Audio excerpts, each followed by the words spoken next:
दोस्तों यार बहुत बड़ी टेंशन हो गई, बहुत बड़ा फॉल्ट हो गया। ये देख सकते हैं न्यूट्रल फेज वायर है, इन दोनों को जैसे ही मैं न्यूट्रल और फेज के अंदर लगाता हूँ तो लाइटें चल जाती है। अब आप कहेंगे ये कौन सा फॉल्ट है भाई? जी हाँ दोस्तों, मैं आपको फॉल्ट बताता हूँ। एक वायर जैसे ही हम टच करते हैं फेज की, तो आप देख सकते हैं कितना भारी स्पार्क हो रहा है, जैसे न्यूट्रल फेज भिड़ रहा है। ओके, इस तरह से स्पार्क हो रहा है और इसके जोड़ने के वजह से ये देख सकते हैं लाइटें भी चल रही है। फेज़ के अंदर जैसे ही मैं वायर को जोड़ता हूँ, अब ऊपर जाके देखता हूँ तो फ़ैन, लाइट, बल्ब वगैरह पूरे बिल्डिंग की एक वायर से ही चल रही है, सिंगल वायर से ही चल रही है। जी हाँ दोस्तों, अब एमसीबी का यहाँ पे क्या रोल है? क्या एमसीबी के अंदर वायरिंग ख़राब है? जी नहीं दोस्तों, मैं आपको आगे सब कुछ समझाने वाला हूँ, इस फॉल्ट को क्लियर भी करके दिखाने वाला हूँ। सब कुछ खोल के ओपन करके देखना पड़ेगा मीटर वगैरह की मदद से। तो चलिए, ये देख सकते हैं फॉल्ट बिल्कुल क्लियर, अब शॉर्ट सर्किट नहीं हो रहा, बिजली का बिल भी नहीं आएगा। तो चलिए दोस्तों शुरू करते हैं, आपको 100% ये सब कुछ सिखाने वाले हैं।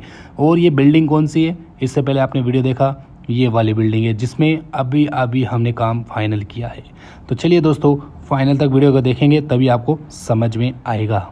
दोस्तों यहाँ पे बहुत बड़ा फॉल्ट हो गया है, अब इस फॉल्ट को मैं क्लियर करने वाला हूँ। अब आप कहेंगे कि भाई आप वायरिंग करना नहीं जानते, इतनी बड़ी बिल्डिंग के अंदर फॉल्ट कैसे हो सकता है? तो वह सब कुछ हम आपको समझाने वाले हैं। वीडियो का लास्ट तक देखेंगे तो आपको सब कुछ सही तरीके से समझ में आ जाएगा।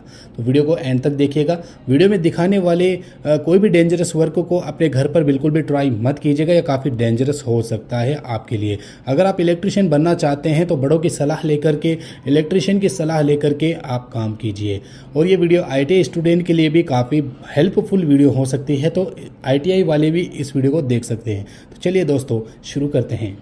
तो फॉल्ट क्लियर करने के लिए एमसीबी बॉक्स से जो लाइन आती है उसको कनेक्ट करेंगे हम न्यूट्रल फेज के अंदर। जैसे कि आप देख सकते हैं दोनों वायर न्यूट्रल फेज हैं, तो इन दोनों को मैं मेल लाइन के अंदर टच करता हूं तो लाइट हमारी अच्छे तरीके से चल जाती है। ये देख सकते हैं आपकी आंखों के सामने। अब जैसे ही मैं दोनों वायरों में से किसी एक वायर को टच करता हूँ, जैसे कि मैं न्यूट्रल को टच करता हूँ फेज के अंदर, यानी कि आउटपुट फेज के अंदर टच करता हूँ न्यूट्रल वायर को, तो ये देख सकते हैं काफ़ी अच्छा खासा स्पार्किंग हो रहा है। इस तरीके से स्पार्किंग हो रहा है, घर की लाइटें भी नहीं चल रही है। ऊपर वाला आउटपुट न्यूट्रल है लेकिन नीचे जो मेल लाइन है वो फेज है। ओके, ये समझ लीजिए। तो स्पार्किंग हो रहा है, मैं चेंज करता हूं तो स्पार्किंग तो कम होता है, लेकिन यहाँ पे हमारी घर की लाइटें सब कुछ चल रही है, यानी कि न्यूट्रल से नहीं चल रही है, फेज से चल रही है। यानी कि आउटपुट फेज है और इनपुट फेज दोनों ही फेज है, तो हमारी घर की लाइट चल रही है। न्यूट्रल जोड़ने पर शॉर्ट सर्किट हो रहा है।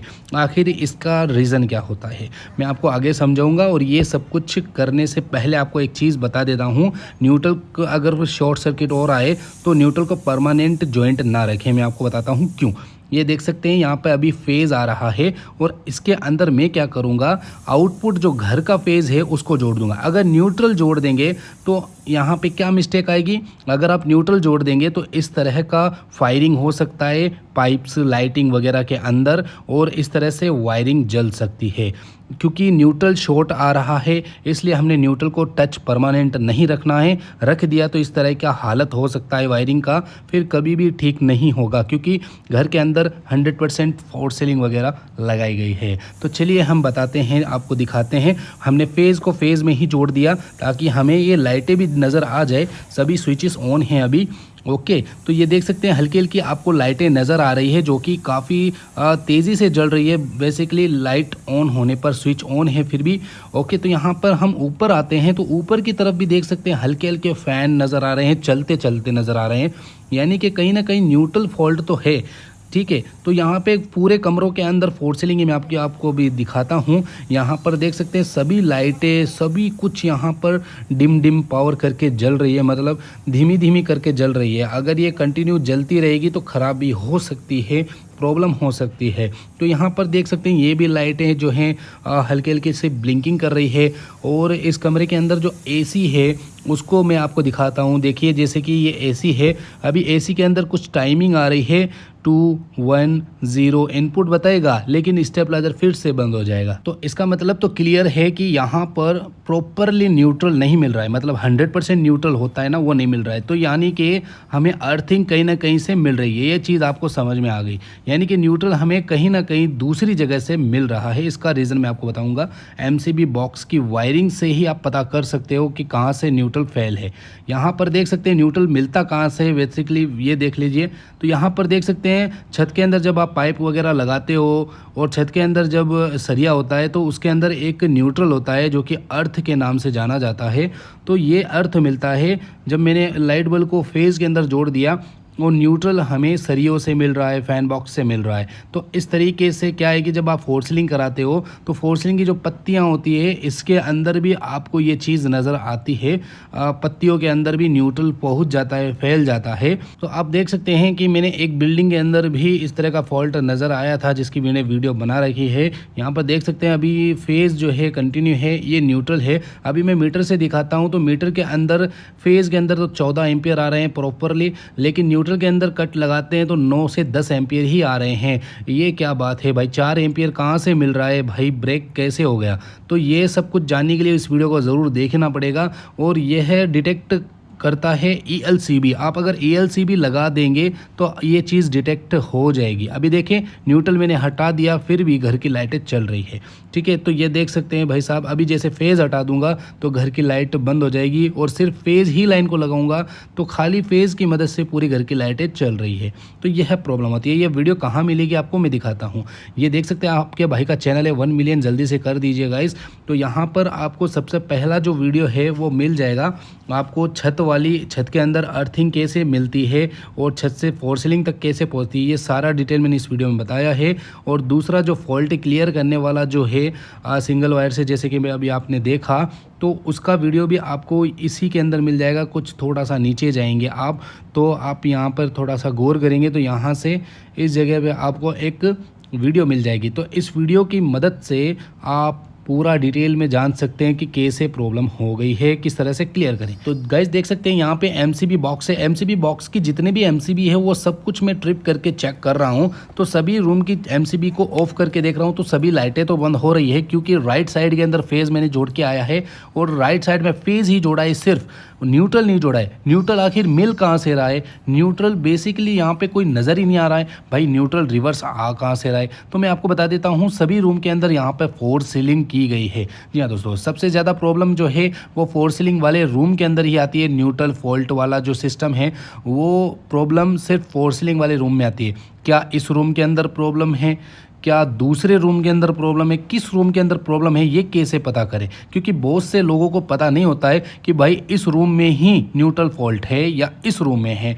तो सभी रूम के अंदर कैसे चेक करेंगे भाई, बहुत समय लग जाएगा। तो मैं आपको कम समय लगने वाला एक ट्रिक दिखाने वाला हूँ जिससे आपको मालूम पड़ जाएगा कि प्रॉपरली इसी एक रूम के अंदर ये प्रॉब्लम हो सकती है।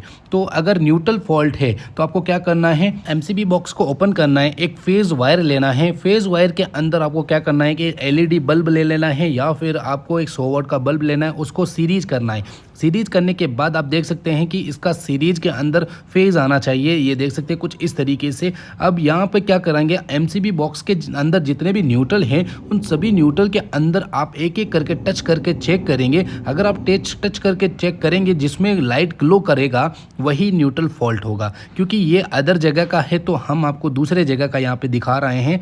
तो अगर मान लीजिए इसके अंदर फॉल्ट आ रहा है तो ये ग्लो करेगा। अब यहाँ पे हमें पता चल गया कि कौन से रूम का वो न्यूट्रल था। मान लीजिए इसका तो नहीं था, ठीक है, इसका भी नहीं था, लेकिन इसका वो न्यूट्रल है, इस रूम का वो न्यूट्रल है जिसमें LED ग्लो किया था। तो इसी रूम के अंदर ही वो फॉल्ट है। तो आपने समझ लिया कि MCB बॉक्स के अंदर से ही आप पता कर सकते हैं कि कौन से न्यूट्रल यानी कि कौन से रूम के अंदर वो फॉल्ट है। अब यहाँ पे जितने भी लाइटें हैं रूम के अंदर वो सभी आप चेक कर लीजिए। किस तरीके से मैं आपको दिखाता हूँ, यानी कि एक एक करके कुछ लाइटों को आप ओपन करेंगे तो आपको नज़र आ जाएगा वो फॉल्ट कहाँ पे है। या फिर कुछ इस तरीके से तार निकाल करके हिलाएं ताकि जो तार अगर पत्तियों के अंदर फंस गया है तो वो आसानी से निकल जाए, और उस सब कुछ चेक कर लीजिए। तो यहाँ पर देख सकते हैं मैं जैसे ही इसे खोलता हूँ लाइट को तो यहाँ पे आपके आंखों के सामने नज़र आता है एक फॉल्ट। ये देख सकते हैं ये जाली के अंदर कुछ वायर फंस गया है, ये यहाँ पर देख सकते हो आप, ठीक है। तो मैं जैसे ही इसे हटाता हूँ न्यूट्रल बिल्कुल फ्री हो जाता है, क्योंकि MCB बॉक्स के अंदर अभी फेज़ ही आ रहा है, न्यूट्रल यहाँ से मिल रहा था। जी हाँ दोस्तों, इसी न्यूट्रल की वजह से सारे घर के अंदर न्यूट्रल पहुँच रहा था। अभी देखो सभी लाइटें बंद हो गई, जैसे मैं टच करता हूँ लाइट्स सभी ऑन हो जाती है घर की। तो आखिर ये प्रॉब्लम होती कैसे है, चलिए इसे प्रैक्टिकल जानते हैं। पोर्सिलिन के अंदर बहुत सारी पत्तियां होती है और अगर किसी भी कारण इस तरह का वायर टच हो जाता है तो इस तरह का स्पार्क होता है। तो यहाँ पर ये देख सकते हैं काफ़ी सारे पाइप देखने को मिलते हैं। तो इसके अंदर हम पाइप क्यों डालते हैं, इसका पूरा रीज़न बताते हैं। ये देख सकते हैं ये फ्लेक्सिबल पाइप है, कुछ इस टाइप का होता है और ये किस तरह से लगाया जाता है। ये देख सकते हैं यहाँ पर ये पाइप इंस्टॉल किया गया है। ये ब्लेड जो होती है काफ़ी मजबूत और काफ़ी तीखी होती है, तो इसके ऊपर रगड़ खाने से पाइप खराब नहीं होता है। लेकिन अगर आप सादा वायर जो है वो लगा देते हैं बिना पाइप, तो ये देख सकते हैं इसके अंदर कुछ कट लग जाता है, जिसकी वजह से क्या प्रॉब्लम आती है मैं दिखाता हूँ। ये देख सकते हैं यहाँ पर जब आप बिना पाइप लगाते हो तो कुछ इस तरह का स्पार्किंग होता है। इससे क्या प्रॉब्लम होती है, आपके स्विचेस जल सकते हैं बार बार, आपका एमसीबी बार बार खराब हो सकता है, आइसोलेटर बार बार खराब हो सकता है और इलेक्ट्रिक का बिल बहुत ज्यादा आता है। इस कंडीशन में अगर आप फोर्सिलिंग करवा रहे हो तो उसके अंदर फ्लेक्सिबल पाइप जरूर लगवाएं और अच्छा इलेक्ट्रिशियन ढूंढे, ठीक है। तो यहाँ पर ये देख सकते हैं कुछ इस टाइप का वायरिंग आपको करना है जिसमें बिल्कुल भी ज्वाइंट ना हो। तो गाइस आपने समझ लिया कि किस तरीके से रूम के अंदर फॉल्ट होता है। यहाँ पर देख सकते हैं कि ये फ्लेक्सिबल पाइप होते हैं, ये हाई क्वालिटी के लगाने चाहिए। और दूसरी बात, जो आप अंदर देख सकते हैं इसके अंदर जालियाँ होती है बहुत सारी, तो इन जालियों से थोड़ा सा दूर ही रखें इस वायर को। जब आप जॉइंट करते हो, सॉरी यहाँ पे लाइट वगैरह लगाते हो, तो इस वायर को बिल्कुल दूर रखें इन जालियों से, ठीक है। और यहाँ पर हाई क्वालिटी की लाइट लगाएं और तार जो हैं बिल्कुल भी कट ना रहें, ओके। मैं आपको बता देता हूँ। और टेप की बात कर ली जाए तो टेप हाई क्वालिटी की लगाएं, क्योंकि टेप की एक आदत होती है कुछ समय बाद ये ऑटोमेटिकली खुल जाती है। खुलने से क्या होगा, फोर्सिलिंग के अंदर कहीं पे भी वायर टच हो सकता है, ठीक है। और इलेक्ट्रिशियन वो बुलाए जो हमारा सब्सक्राइबर है, क्योंकि हमारा सब्सक्राइबर बहुत समय से है तो उनको काफ़ी जानकारी हो सकती है इस वायरिंग से, फॉल्ट्स वगैरह से रिलेटेड, ओके। क्योंकि वो बहुत समय से हमारी वीडियो देख रहे हैं तो हमसे इसी तरह से जुड़े रहें गाइस। तो यहाँ पर देख सकते हैं अभी थोड़ी सी ये जो लाइट जल रही है ना, आपको नज़र आ रही है ब्लू कलर की, ये इस वजह से जल रही है क्योंकि नीचे अभी फेज़ कनेक्शन हुआ है, न्यूट्रल अभी मैंने बिल्कुल भी नहीं जोड़ा है, इस वजह से ये रिवर्स हल्का पुल्का आ रहा है, कोई दिक्कत नहीं है। तो अब हम जैसे ही सभी एमसीबीओ को ऑन करेंगे तो यहाँ पर अभी भी फेज़ चालू है, न्यूट्रल नहीं है, फिर भी यहाँ पर देख सकते हैं हमने एमसीबी को ऑन कर दिया, कहीं पे भी किसी भी रूम के अंदर ब्लिंकिंग नहीं कर रही है, सभी स्विच अभी ऑन है, आपकी आंखों के सामने है, कोई भी लाइटें ब्लिंक नहीं कर रही है, सिर्फ फेज़ की मदद से न्यूट्रल हमने हटा रखा है 100%ली। और यहाँ पे बिल्कुल भी आपकी आंखों के सामने कोई भी लाइट ब्लिंक नहीं कर रही है, कोई भी फ़ैन नहीं चल रहा है, ओके। सभी एमसीबी ऑन है।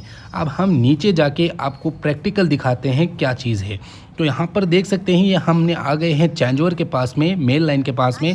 तो यहाँ पर पहले क्या हो रहा था कि फ़ॉल्ट हो रहा था यहाँ पर, अब हमने फ़ॉल्ट को क्लियर कर दिया, न्यूट्रल को हटा दिया था, रिवर्स से न्यूट्रल हो रहा था। अब देख सकते हैं बिल्कुल भी फॉल्ट नहीं हो रहा है गाइस, आपके आंखों के सामने है बिल्कुल 100%। अब यहाँ पर देख सकते हैं दोनों वायरों को मैं जैसे ही टच करके देखता हूँ तो कोई भी फॉल्ट नहीं हो रहा। ये देख सकते हैं आपकी आंखों के सामने है, 100% हमने क्लियर कर लिया है फॉल्ट। यानी कि ये न्यूट्रल ही फॉल्ट था, ना तो फेस फॉल्ट था ना इन्वर्टर फॉल्ट था, सिर्फ न्यूट्रल ही फॉल्ट था, इसे हम न्यूट्रल फॉल्ट बोलते हैं। अब दोनों वायर को टच करते हैं तो लाइट चल जाती है, ओके।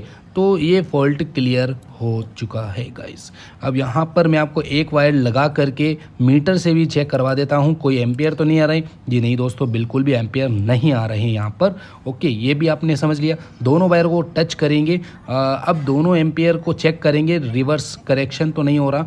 यहाँ पर देख सकते हैं 6 एम्पियर 7 एम्पियर आ रहे हैं तकरीबन, यहाँ पे भी 7 एम्पियर आ रहे हैं, यानी कि अनबैलेंसिंग करंट नहीं है यहाँ पे। अगर आप RCCB ELCV कुछ लगाओगे तो रिवर्स करंट दिखाएगा और ट्रिप कर जाएगा। तो ये सोल्यूशन काफ़ी अच्छा है। देख सकते हैं यहाँ पे 6-7 एम्पियर आ रहे हैं, यहाँ पे 6.6 एम्पियर आ रहा है।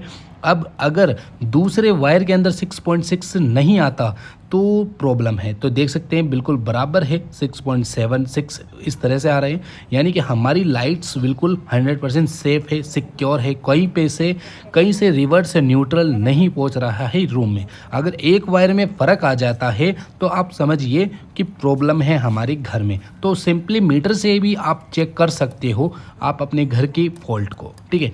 यहाँ पर देख सकते हैं राइट साइड में फेज़ होना चाहिए, ये आपको ध्यान में रखना चाहिए। जैसे कि स्विच से बंद होना चाहिए फेज़। जैसे कि मैं इस स्विच बोर्ड में आता हूँ, यहाँ पे देख सकते हैं एक स्विच है, स्विच से फेज़ बंद हो रहा है, स्विच की मदद से फेज़ बंद होना चाहिए, ठीक है। अब हम जैसे ही ऊपर जाते हैं यहाँ पर ऊपर भी एक बार देख लेते हैं, क्योंकि ऊपर का एमसीबी बॉक्स अलग है, नीचे का एमसीबी बॉक्स अलग है। तो यहाँ पर भी आप देख सकते हैं एसी वगैरह सब कुछ परफेक्टली चल रही है। न्यूट्रल फेज़ हमने कनेक्ट कर दिया है रूम्स वगैरह के अंदर। अब यहाँ पर भी हम फेज़ को चेक कर लेते हैं भाई, सही आ रहा है, स्विच के अंदर से आ रहा है ना, तो यहाँ पर भी स्विच से ही फेज़ आ रहा है। तो इस तरह का काम आप करिएगा गाइस, और आपको बहुत नॉलेज मिलता होगा हमारे चैनल से। तो हमसे जुड़े रहें, चैनल को सब्सक्राइब ज़रूर कर लें, ताकि आगे आने वाले और कुछ फॉल्ट्स के बारे में भी मैं आपको सिखा सकूं। ये तो अभी न्यूट्रल फॉल्ट था, और भी बहुत सारे फॉल्ट्स होते हैं जिसके बारे में आप लोग जानते नहीं हैं, तो वह भी फॉल्ट आपको दिखाएंगे। तो सब कुछ यहाँ पे क्लियर है 100%। सभी रूम को मैंने चेक कर लिया है, कहीं पे भी फॉल्ट्स नहीं है। वो एक ही रूम के अंदर फॉल्ट था, उसको मैंने 100% क्लियर कर लिया है। इसलिए मैं कहता हूँ कि हमसे इसी तरह से आप जुड़े रहें। तो दोस्तों, मैं एक राज के बाद आपको बता दूं, यहाँ पे जो मैंने फॉल्ट निकाला है अभी इस बिल्डिंग के अंदर, वो फॉल्ट मैंने क्लियर करा है, वो मैंने खुद से ही बनाया था। यानी कि इस फॉल्ट को मैंने खुद क्रिएट करके वीडियो बनाने के लिए आपको मैंने ये फॉल्ट दिखाया था। वैसे तो ग्राहक का कोई भी नुकसान नहीं हुआ, यहाँ पर कोई भी दिक्कत नहीं है। मैं आपको समझाने के लिए ये छोटा सा एक फॉल्ट क्रिएट किया था, ताकि आपको समझ में आ जाए।